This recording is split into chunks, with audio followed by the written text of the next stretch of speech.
I know it's been long, almost a month actually, but here we are, or should I say, here I am. Hi. I've got clarity at so many levels, and honestly, I can't wait to share it all with you.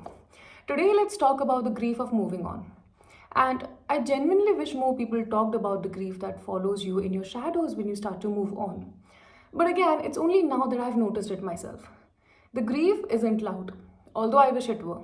You could have dealt with it with a better understanding, but it's just there lingering in the corners of your heart. It shows up in exhaustion, it disappears in productivity, but it is always there. And you know it.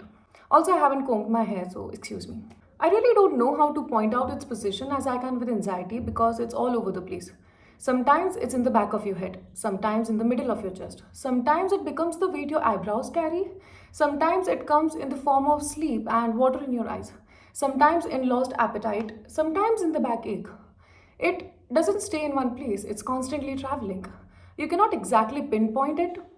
I wish I could though. It leaves you in this mind numbing exhaustion, the back and forth of holding on to hope for the better and pacifying your old self. It's exhausting. It's plain exhaustion. Sometimes I feel moving on from anything is easy, but what makes you feel like you have wrapped yourself in a noose is the grief because it will show up when you least expect it. When you think you are doing better, it leaves you in such a state that feels incomprehensible. It makes you constantly question what you are doing with your life. Even after a super productive day, it asks you, what does it even mean? And you're in no position to look for an answer, and that's how it wins you over. Moving on from any relationship is complex, but nobody talks about moving on from your old self and embracing the version you are supposed to embody. It's a fight where both the versions are right in their own way. And it leaves you feeling so dissonant when the version you are supposed to embody is in your sight but not reachable. It leaves you hanging in the middle, no ground, no sky for you. Though you have access to your old life, you no longer fit in. And when you try to fit in for the sake of nostalgia and belongingness, it makes you so uncomfortable and unhappy. It's like you're in a sauna, the steam is everywhere, and for once it felt good and relaxing, but now you're fully clothed, wearing your best jacket and boots, and you're dying in that steam.